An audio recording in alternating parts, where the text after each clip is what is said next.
Hi guys, Don here, your pop culture boy. If you've been on my channel before, then you are aware of the decline of music sales due to streaming, and also how music nowadays is not really geared towards listeners that want to be impressed or floored after hearing it. Everything is about a vibe or being chill. From our legends to upcomers, not all, but most aren't really pushing the meter of creativity or showing out in a digestible way, where it appeals to the general public that's committed to supporting the music of today. Granted, some acts are still developing, and I get that. And I hope most of you watching get that too, i.e. some artists need time. And it's not that big of a deal if they flop due to the current landscape of music and the world. Although there are some exceptions, of course. But the main reason I'm making this video is because I came across this post on X that reads, "I know we call these female rappers flops, but I truly believe their lack of global success is due to the intersection of race, gender, and genre. Because there's no reason why Sabrina is getting more debut streams than Megan, Nicki, Latto,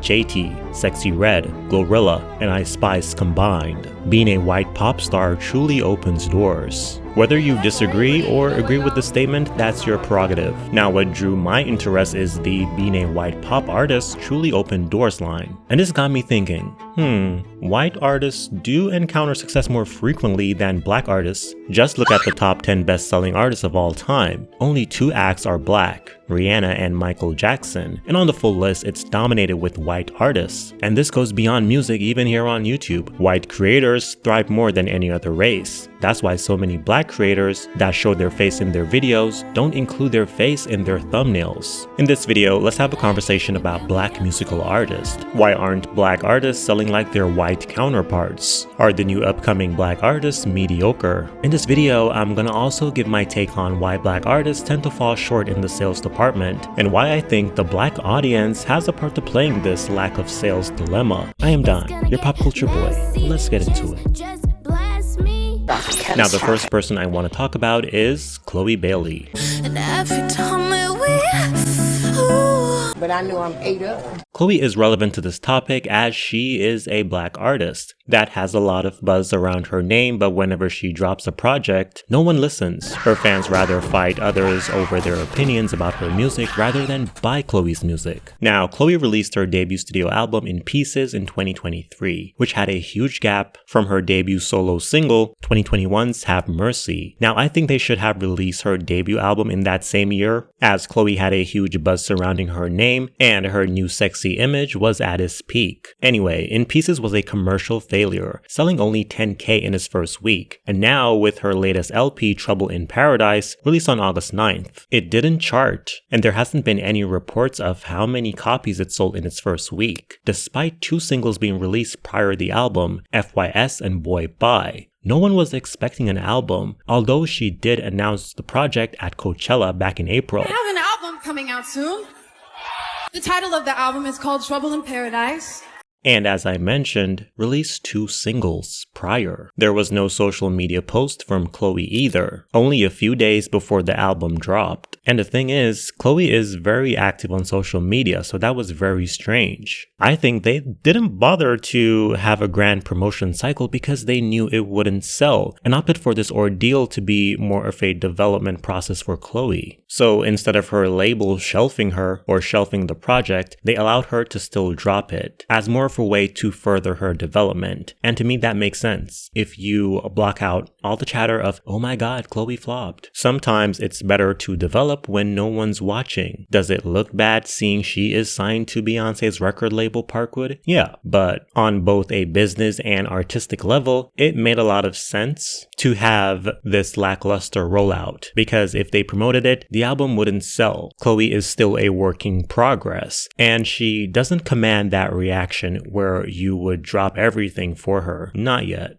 There was a big debate in the comments of my last video on Chloe where some were trying to say Parkwood is not a label when it is a label. Now, was it always a record label? No, but it is a label. And in order to shift blame from Beyonce, some people were saying, no, Parkwood is her management. Columbia is her label. What? That makes no sense. If Columbia was indeed her record label, then she wouldn't need a separate management. Because why? Columbia has everything. Look, Parkwood is a label. You can find this information on Parkwood's LinkedIn page or on their Wikipedia page, which also lists Chloe as an artist on their roster. The reason why Columbia is listed as her label as well is because Parkwood has a joint venture with them. Smaller labels attach themselves to bigger ones for more clout and resources, i.e. distribution. So Columbia is her label, yes, but Parkwood is her mother label. Now, do we know the full ins and outs of her arrangement? No, but Parkwood is her label. But back on topic, Chloe has too many eyes on her, and that's the real problem. And we are not giving her time to just develop and are expecting way too much from her. Chloe's time will come. We just need to give her some time. Chloe is not the only one flopping out here though. Khalid, his third studio album, Sincere, released August 2nd, debuted with 17K in its first week. His career started to wane in 2020, leading up to his project, Scenic Drive, released in 2021, which is his first mixtape, by the way. The single leading up to the project did not have the same impact on the charts like his previous ones. And what's more interesting is that Scenic Drive was intended to be a EP, but after they saw that it wasn't producing any hits, they changed it to a mixtape. Miss Poopy Butthole I Spice debut album Y2K sold 28K in the first week. Megan Thee Stallion's album sold 64K, which isn't a flop to me, as this is the new 100K in streaming. But a lot of people will consider this a flop, seeing that it's not her first album. Shabuzi, who has the #1 song in the US right now, recent album did 50K first week. Usher, the R&B legend, his album recently sold 91K in the first week. Now that's Usher and everyone knows who he is, so I'm sure it will sell better over time. But still, many black artists are not selling right now.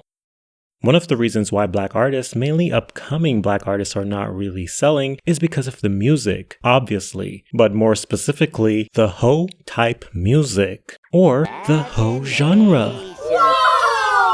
And look, I have nothing against hoe or hoe type music. If you're a hoe, be a good hoe. But the artists that are portraying that life in their music the most doesn't sell like that. And it's not just the music, but also who is the music's target audience? Hoes and deviants. Let's be real. And yes, people outside of the target audience will pop in and listen every now and then, but they're not listening to that 24/7. Even I will listen to a insert ratchet artist name album to see what it's about. But that's it. And sure, I might have a fun time. And even targeted audience will not stick around for a long time either, because most of those listeners are chasing dopamine rush, and people who listen to this music is not buying the music. And to be real, majority of hoes are broke. They might listen to it on YouTube, they might go to your concert maybe, but they're not buying the music. That's like a waste of money to them. So even the hoes that are making the money, Pound, pound, just live pound, pound. are not about to buy your ratchet music. They will turn up to it, they will listen to it, but not at their expense. Sexy Red is the perfect example when it comes to hoe music, and proof it doesn't really sell, despite the hype behind her name. She's memed to death and got a cosign from Drake, and her last mixtape, In Sexy We Trust, only sold 28K in the first week. Now Sexy gets a lot of hate, but for me, I'm not pressed about her presence. I just focus on the music I really like from Vitas. Am I listening to the music over and over? No, but there are times where I'm like, you know, I'm not going to just say all her music is trash because some of it is catchy, so I will give her credit, unlike some who just bash her personally. I find it weird. Like, if you don't like what you see, just change the channel. Oh, you don't like that your 9-year-old daughter is singing Pound Town? Well, that's on you, not Sexy. Anyway, her music doesn't really sell, and it's kind of shocking because she is so hyped up. Again, the people this music is targeted to don't really buy music like that, and they're not gonna buy this type of music either. Yeah, you might use it to get a little fix here and there, but it's not a lifetime thing. Also, that's why artists like this have to keep putting out the music. They have to keep putting it out one after the other because they're quick singles. They don't last long. Look at Eneli Chapa. He recently transitioned into doing hoe music, and yes, he's got a lot of attention, but if you research his discography, his last studio album, 2023's Cottonwood 2, which has the song Slut Me Out, Spit in my face when you play with my goose while you suck me. You's a freaky ass nigga. Fucking me. hasn't received a certification from the RIAA compared to his debut studio album Top Shotta, released in 2020, which has been certified platinum. I find it shocking that his single Slut Me Out 2 In my head, I'm I'm fucked up. Released this year, hasn't even gotten a gold or platinum certification in the US either. And it's obvious his For the Street singles are not commercially successful compared to his gangster rap songs. So this energy is popular online, but monetary wise, it's not. Also, Miss Poopy Butthole Ice Spice is not casting the net wide enough when it comes to her music. The songs are very niche, it's too internet, underground, undercooked sounding. You're only going to have massive success sales-wise if you cast a wide net. And that's what's affecting a lot of black artists right now. Miss Poopy Butthole collaborated with Taylor Swift, which seems like a smart move, but in retrospect, her album flopping, it didn't. And it makes sense because why would a Taylor Swift fan give a damn about Ice Spice? And vice versa. They are completely different artists, and their brands doesn't mash at all. There was no crossover. On a different note, excluding Taylor, more on the topic at hand. I know some people are probably blaming colorism like with the audiences, but I don't think that's always the case. Again, look at Ice Spice. She's light-skinned, but can't sell. If your music is good and you target a wide audience, it will sell. That's why Beyonce and Rihanna are still killing it in music today. Rihanna hasn't released new music in over 50 years now. However, she's the 6th artist with the most monthly listeners on Spotify right now. And guess what? Rihanna's music is for everyone. I don't think it's because she's light-skinned. Maybe pretty privilege played a part, but also some people would also consider Ice Spice pretty. Personally, I would just say she has an average face, but that body though, that ass. But we can't be mad at the audience for liking good music. Colorism is real, but I don't think it's a major factor like some say it is. You can try to change my mind, but I don't believe that. Look at SZA. I consider SZA brown skin, and SZA just drops casually and the world listens. Like when she dropped Good Days and I Hate You with zero promo. Yeah, she did tease the songs in her Hit Different music video, which is subtle marketing. So when I see people crying over Normani and Chloe talking about they are not being promoted, I'm like, their music is not appealing to a wide audience, and that's fine. But they are obviously trying to be the next big thing in music. And just because it went triple platinum in your bedroom doesn't mean the rest of the world agrees. Even Pink Guy has more impact than them. But where was I? Yeah, even look at Lauryn Hill. She's dark skinned and has released one of the greatest albums of all time, The Miseducation of Lauryn Hill. That album sold 20 million copies worldwide, super acclaimed, the only album by a black woman to win the Grammys Album of the Year, the Dirty Grammys. And at the time she had dreadlocks, and Chloe has dreadlocks, and people want to use that against her to say, oh, that's why she's not successful. I don't believe that. The Miseducation of Lauryn Hill is a hip-hop neo-soul album that incorporates reggae and rap, so it impacted a lot of people, and it appears black artists are not doing this anymore. They have their little niche audience online that spams for them, so they think that will equate to massive sales. No.